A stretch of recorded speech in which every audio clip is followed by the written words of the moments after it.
Le royaume de Libéris. Ce pays est le foyer de nombreux chevaliers et aventuriers célèbres qui ont fait l'objet d'étranges rumeurs. Des héros qui ont inscrit leur nom dans l'histoire auraient été formés par un certain homme. On l'appelait le saint de l'épée d'une petite campagne. Une voiture de luxe roule tranquillement sur une route de campagne. Se tournant vers sa maîtresse, le chauffeur de taxi l'informe de leur arrivée prochaine. En le remerciant, la jeune fille aux cheveux blancs regarde par la fenêtre et se laisse aller à la nostalgie.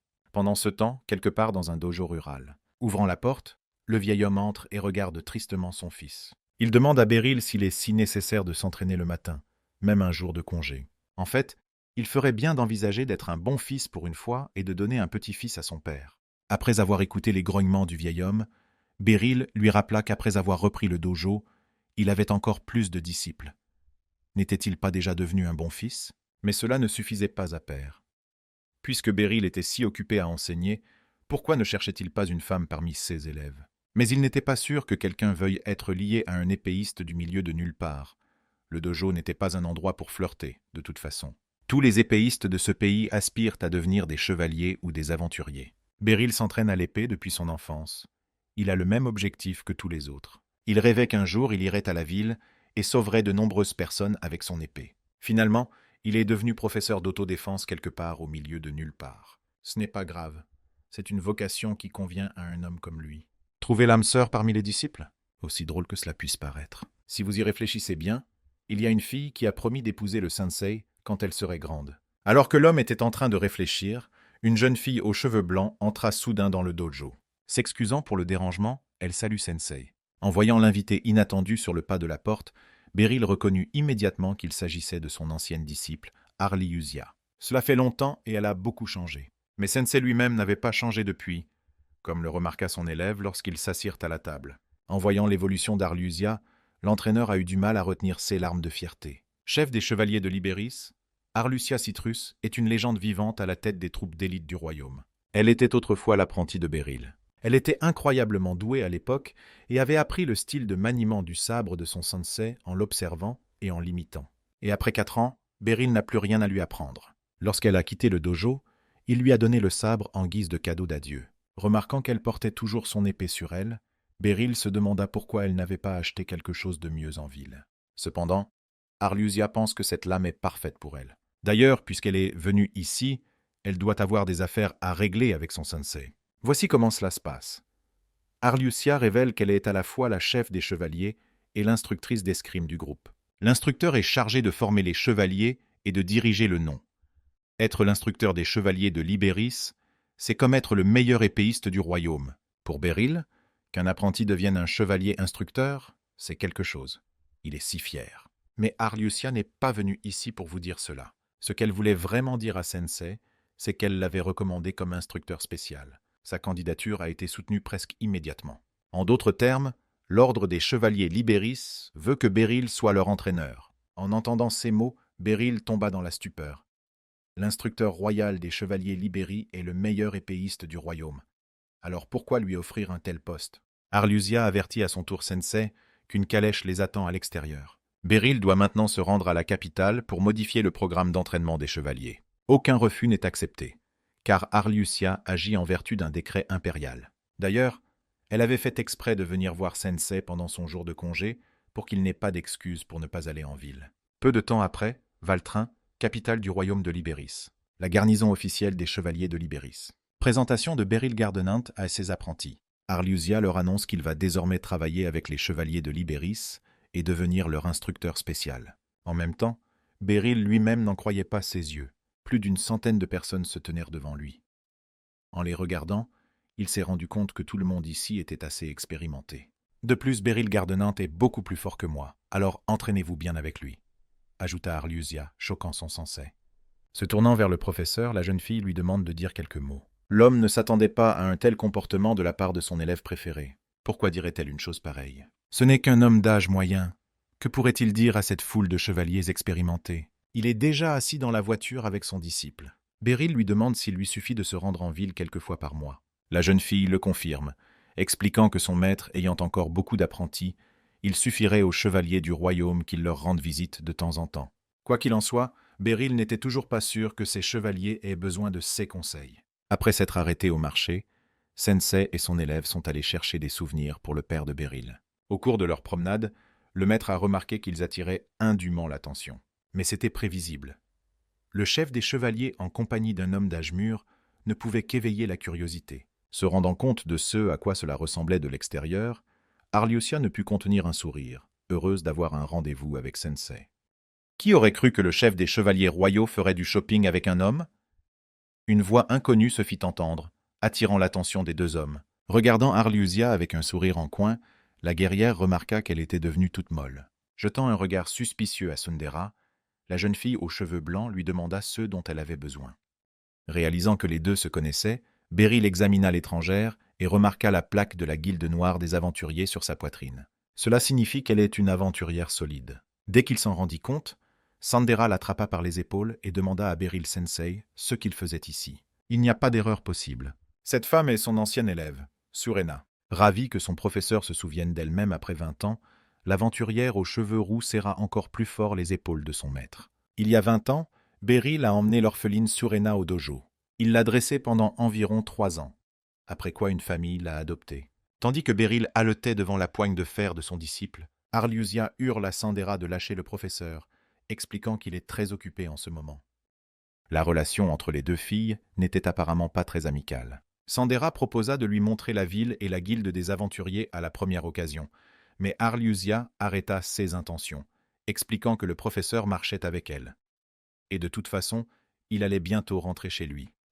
Alors qu'ils discutent entre eux, ce spectacle commence à attirer l'attention des gens alentour. Ce jour-là, personne n'a jamais pu savoir qui était cet homme d'âge mûr qui marchait avec les filles les plus célèbres du royaume.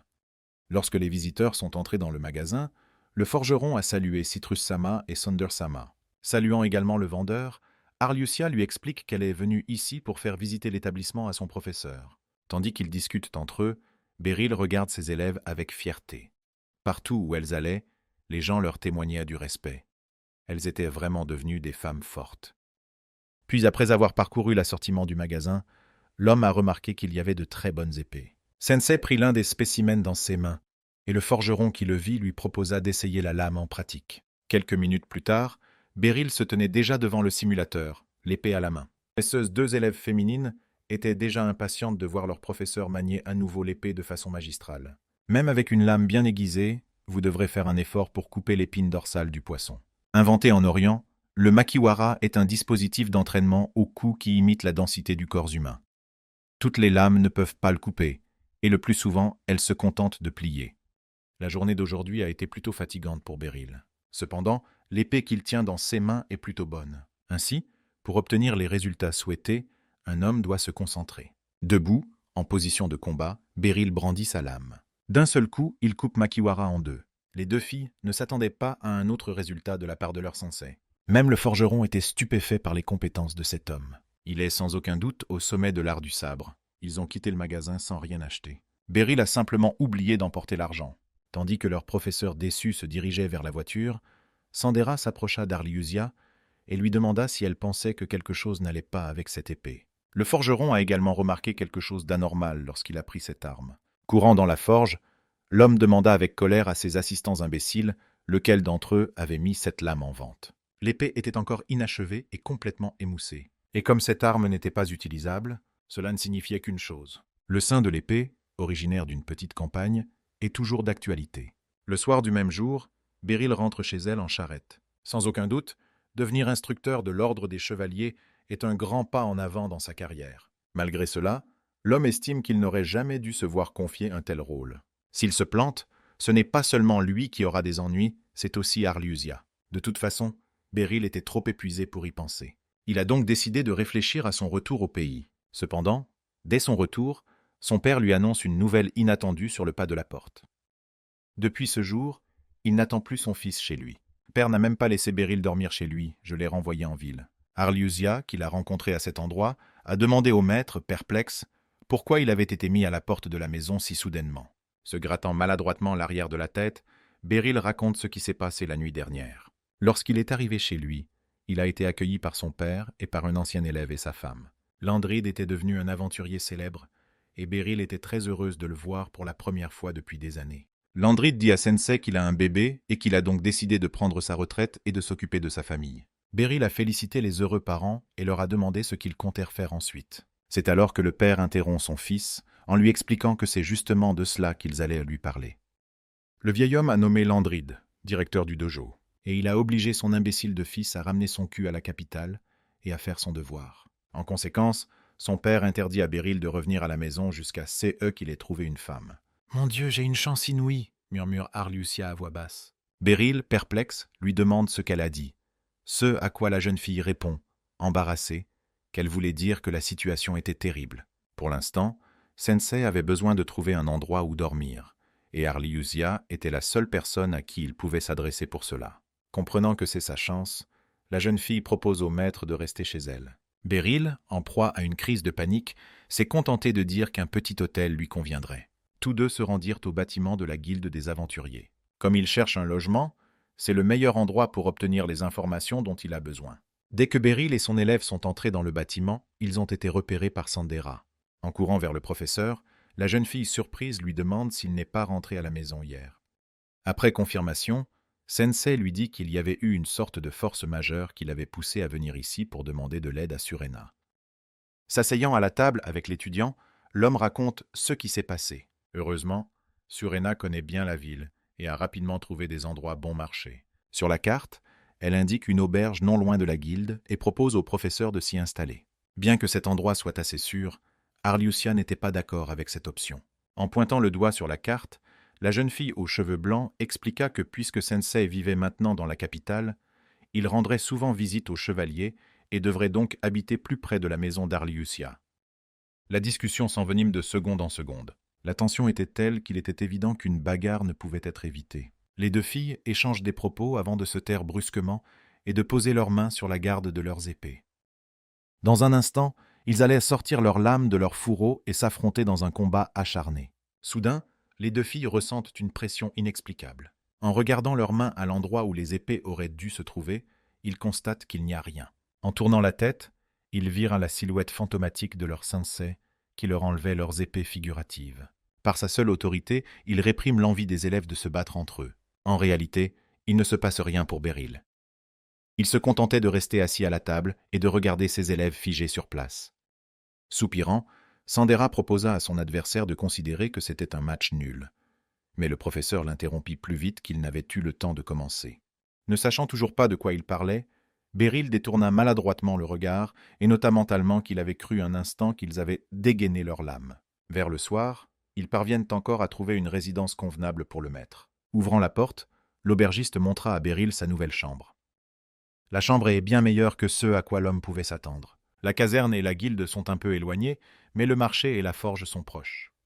L'endroit est agréable, mais Arliusia semble toujours un peu ennuyée pour une raison ou une autre. Cette nuit-là, Beryl est resté seul avec une bouteille de bière. Après avoir vidé une autre chope d'alcool, il tape du poing sur la table en signe de frustration et s'écrie qu'il est une honte. Il est devenu chevalier instructeur et a obtenu cette belle chambre, tout cela grâce à ses élèves. C'est un vieil homme si misérable. Qu'est-ce qu'Arliusia attend de lui? Le lendemain, à la garnison officielle, Arliusia demanda au professeur si quelque chose le dérangeait. Beryl s'est contenté de dire que tout allait bien. Tout d'abord, le chef des chevaliers a emmené Sensei dans la salle d'entraînement. À ce moment-là, il s'agissait simplement d'une autre séance d'entraînement. Ramenant son épée derrière son épaule, l'homme blond effectua un virage de 360 degrés à la vitesse de l'éclair, d'un bond. D'un coup puissant, il coupe en deux l'épée en bois de son adversaire. Tandis que son partenaire d'entraînement regardait avec perplexité l'arme brisée, le blond appela le suivant. Une telle force de frappe stupéfia même Beryl. Il pouvait s'entretuer ainsi. S'avançant, Arliucia annonce aux chevaliers. Beryl Sensei sera leur instructeur à partir d'aujourd'hui. Peu de chevaliers sont satisfaits de cette décision.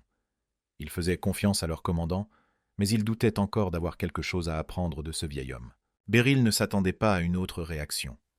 Il sentit immédiatement leur regard furieux se poser sur lui. Il n'était manifestement pas le bienvenu ici. Soudain, l'une des personnes présentes lève la main et interpelle l'enseignant. Une jeune fille aux cheveux dorés et aux nœuds énormes s'exclame que cela fait longtemps qu'ils ne se sont pas vus. Beryl reconnut rapidement son apprenti, Kuluni. La jeune fille était très heureuse de les voir, tout comme Sensei lui-même. Alors qu'il s'approche d'elle, Beryl lui fait remarquer avec enthousiasme qu'elle est devenue un vrai chevalier. La jeune fille, embarrassée, répondit qu'elle avait encore de la marge. Mais elle était très heureuse que Sensei lui enseigne à nouveau. Après tout, elle n'avait pu aller au dojo que pendant 2 ans environ. Beryl est fière de ses élèves. Remarquant que leur professeur avait fondu en larmes pour une raison quelconque, les filles lui ont demandé ce qui n'allait pas. Beryl ne peut plus se permettre de dépendre de ses étudiants. Il est temps de prendre son courage à 2 mains. C'est un homme normal d'âge moyen. Mais c'est un homme avant tout. Alors qu'Arliusia réprimandait Kuluni pour avoir parlé pendant l'entraînement, l'un des chevaliers s'approcha d'eux. C'est le même homme blond dont le combat a attiré l'attention de Beryl lorsqu'il est venu dans la salle d'entraînement. En fait, cette coupe tournante a permis à Sensei de se souvenir de ce type. Le garçon se présente comme le vice-commandant de l'ordre des chevaliers, Embritz Droth. Depuis hier, Beryl sentait le regard inhabituellement intense de ce type sur elle. Tout s'explique maintenant. Il veut du sang, le sang de Beryl Gardinant. Embritz raconte que Libéris était très fier de son titre de chevalier. Ainsi, puisque Beryl est devenue la nouvelle instructrice ici, pour qu'il reste, il faut qu'il soit un très bon épéiste. Bien que le commandant lui-même l'ait recommandé, Embritz veut toujours se battre contre le nouvel instructeur. Il est de son devoir de veiller. Si Maître Beryl est digne de l'honneur que l'empereur lui-même lui a accordé. Enfin, c'est l'heure du Sensei. Tous pourront voir la lumière de son épée. L'ordre de chevalerie est connu pour être le plus fort du royaume. Elle n'est composée que des meilleurs guerriers du royaume. Après avoir rejoint la troupe, ils suivent un entraînement rigoureux. On dit qu'un chevalier de Libéris est comparable à la force de 10 guerriers d'autres royaumes. Le vice-commandant Embritz est sans aucun doute l'un des meilleurs épéistes du royaume. Beryl n'arrive toujours pas à comprendre comment un tel homme a pu le provoquer en duel. S'il refuse maintenant, nul doute que les nouveaux étudiants douteront encore plus de lui. D'un autre côté, si ce gamin le bat, il fera encore plus de dégâts. Mais pire que tout, s'il mettait Arliusia en difficulté ici. Dans ce cas, elle seule pouvait l'aider à éviter ce combat maintenant. Mais si Beryl espérait que la jeune fille tenterait de les dissuader de se battre, elle pensait au contraire que c'était l'occasion rêvée pour l'enseignante de montrer ses talents. Par conséquent, l'homme doit encore se battre avec le vice-commandant. Tout le monde attendait le spectacle avec impatience. Grâce à son apprenti, Beryl avait perdu son dernier espoir d'éviter un combat. Kuluni prit un moment pour remarquer que c'était la première fois qu'elle voyait le professeur se battre contre quelqu'un. Lorsque la jeune fille demanda à la commandante si cela se passerait bien, Arliusia lui demanda pourquoi elle en doutait. Kuluni leur rappelle alors que leur vice-commandant est doté d'une force inhumaine. Il a tué un taureau enragé d'un seul coup de son épée en bois. Et plusieurs personnes se sont cassé le bras en essayant de bloquer ses coups. Promettant à la jeune fille que tout irait bien, Arliusia lui conseilla de surveiller attentivement leur combat. Lorsqu'il apprit qu'un instructeur recommandé par la commandante Dono elle-même venait lui rendre visite, Embritz fut ravi. On l'appelait le saint du sabre d'une petite campagne, et il espérait donc lui demander quelques conseils sur l'art du sabre. Mais lorsqu'il a vu devant lui un homme d'âge moyen qui ressemblait à un poisson mort, il est devenu méfiant. Commandé Dono est une fille très gentille, donc si son professeur lui demandait de le recommander comme instructeur, elle ne pourrait pas lui refuser. Bien sûr, Embritz accepte le fait qu'il puisse se tromper, mais il ne va pas nier que ce type pourrait essayer de se faufiler dans la chevalerie pour des raisons personnelles néfastes. Rien qu'en regardant le visage de son adversaire, Beryl ressentait une incroyable soif de sang. Veut-il vraiment l'achever ici? L'homme doit maintenant se concentrer et essayer de ne pas perdre de manière embarrassante. En montrant son épée devant lui, Beryl a immédiatement compris la ruse. Au même moment, Embritz ressent une pression incroyable de la part de son adversaire. Beryl, qui semblait ridicule et peu sûre d'elle, est devenu étonnamment calme et concentré. En 1 seconde, Arliusia Citrus annonce le début du combat. Embritz s'élança vers son adversaire, s'attendant à lui asséner un coup de poignard rapide comme l'éclair. La suite du mouvement initié par Beryl était d'une telle rapidité, ni Embritz, ni les observateurs de la bataille ne pouvaient voir l'évolution des événements. Mais au bout d'un moment, tout le monde a vu comment s'est terminé exactement l'élan agressif du vice-commandant. Beryl mit le garçon blond devant lui sur ses genoux et plaça la lame d'une épée en bois contre son cou. Les combats d'escrime se déroulent en 5 touches, et le vice-commandant avait donc encore une chance de marquer. Personne, y compris Kuluni, n'a réussi à voir ce qui s'est passé. Seule Arliusia aperçut les mouvements du professeur. Dès qu'elle a fait signe, Embritz s'est immédiatement mis à l'œuvre. Au début, il visait la gorge de l'enseignant. Mais ce n'était qu'un canular. Il a instantanément donné un coup de pied horizontal au torse exposé de Sensei. Le maître l'a paré avec son épée. Embritz perd alors l'équilibre. L'enseignant a alors riposté en lui mettant son épée sur le cou. Voici comment cela s'est passé. Ce qui est le plus frappant, c'est qu'il a fait tout cela littéralement en un clin d'œil. Pendant que le commandant explique cela à Kuluni, Embritz a déjà lancé une nouvelle attaque. Beryl, saisissant l'épée à deux mains, bloque le coup. Puis, poussant l'arme de son adversaire, il fit glisser son épée sur la lame et frappa la mâchoire du blondinet. En fait, Beryl s'apprêtait à arrêter la garde devant le visage du chevalier, mais elle ne suivit pas la vitesse du mouvement. Tout en regardant attentivement le garçon, il lui demande s'il va bien. Arlusia n'a jamais douté des capacités de son sensei. Les yeux de son professeur sont l'un des principaux facteurs de sa force inégalée. Un examen attentif de la respiration de votre adversaire, de ses pas, de son centre de gravité, de sa prise et de son style d'escrime. Ses yeux peuvent détecter la moindre faille, de la taille d'un chat d'aiguille. C'est une épée qui voit tout, aiguisée à l'extrême. Sans trop de difficultés, Beryl réussit à obtenir une troisième touche lors de leur séance d'entraînement. Comparé à lui, même le vice-commandant de l'Ordre des Chevaliers semblait impuissant. Dans une vraie bataille, il serait mort 3 fois dans ce laps de temps. Cependant, il n'allait pas abandonner si facilement. Il est temps de montrer sa technique unique. La première fois qu'il a utilisé cette technique, même le commandant Dono ne pouvait pas voir ses mouvements. Cette technique est surnommée la coupe tournante du vice-commandant. Pendant cette prise, il cache ses mains derrière son dos. Il est donc difficile pour son adversaire de savoir ce qui l'attend. Debout sur une jambe, il tient son autre main derrière la poignée. Ensuite, son épée accélère grâce à la force centrifuge et à la musculature supérieure d'Embritz. Il est ainsi en mesure de détruire complètement les défenses de l'ennemi. Mais malheureusement pour lui, Beryl n'était pas du genre à se faire avoir. Profitant de la vulnérabilité de cette technique, il passe dans le dos de son adversaire sans trop de difficulté et le désarme avec une autre touche à l'arrière de la tête. C'est essentiellement la fin du combat. Esquivant la meilleure technique du vice-commandant, Beryl a finalement prouvé son habileté. C'est un vrai professionnel. Le vice-commandant Embritz est une personne pitoyable. Il aurait pu être commandant de l'Ordre des Chevaliers s'il n'y avait pas eu Arlusia. Après avoir vaincu une nouvelle fois le garçon blond, Arlusia lui demanda s'il trouvait quelque chose d'étrange lors de leur combat. Partageant son avis, Embritz a raconté que lorsqu'elle se dispute avec elle, elle a l'impression qu'elle regarde dans des directions différentes. Il s'était toujours demandé pourquoi le commandant avait décidé de devenir chevalier. Croisé à nouveau les bras avec Beryl, Embritz a été rasé sans aucune chance. Au cours de cette séance d'entraînement, le garçon a compris pourquoi le commandant respectait tant son professeur. Même si, à première vue, il semble n'être qu'un simple homme d'âge moyen venant de nulle part, il est en fait le plus grand épéiste. La 5e touche a été enregistrée et le combat a été arrêté. Les chevaliers, auparavant méfiants, se sont levés et ont applaudi le nouvel instructeur.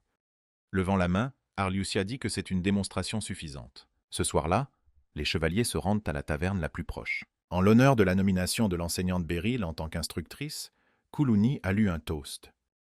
Après cela, tous les convives ont fait teinter leur chope de bière, à la surprise de maître Beryl. Arlusia s'est avérée être une buveuse invétérée. En quelques gorgées, elle fut la première à vider la chope d'âle. Immédiatement après, la jeune fille a commencé à manger du kebab. C'est ainsi qu'elle a alterné les kebabs et les chopes de bière les uns après les autres. Devant cette performance, Beryl demande à l'élève si elle doit commander une autre chope de bière. Tandis qu'Arlusia, embarrassée, tentait d'enchaîner les mots, Kuluni expliqua à Sensei que le chef avait toujours été doué pour l'alcool. Beryl lui-même n'en revenait pas de son bonheur.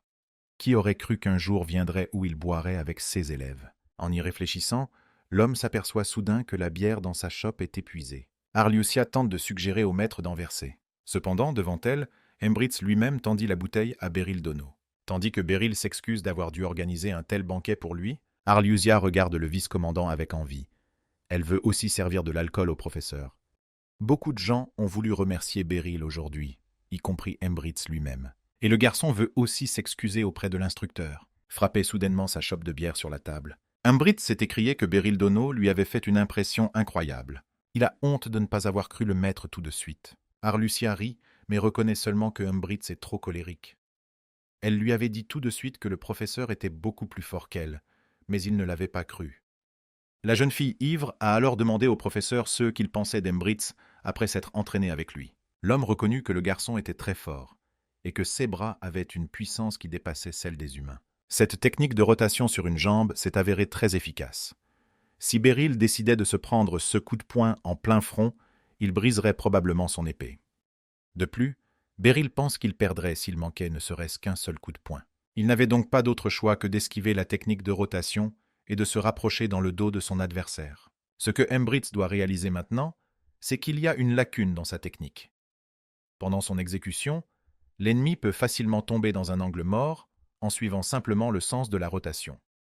Après avoir écouté le maître, Embritz se lève de table et s'incline devant lui. Se tournant vers Maître Beryl, le vice-commandant lui dit que les chevaliers ont besoin de lui.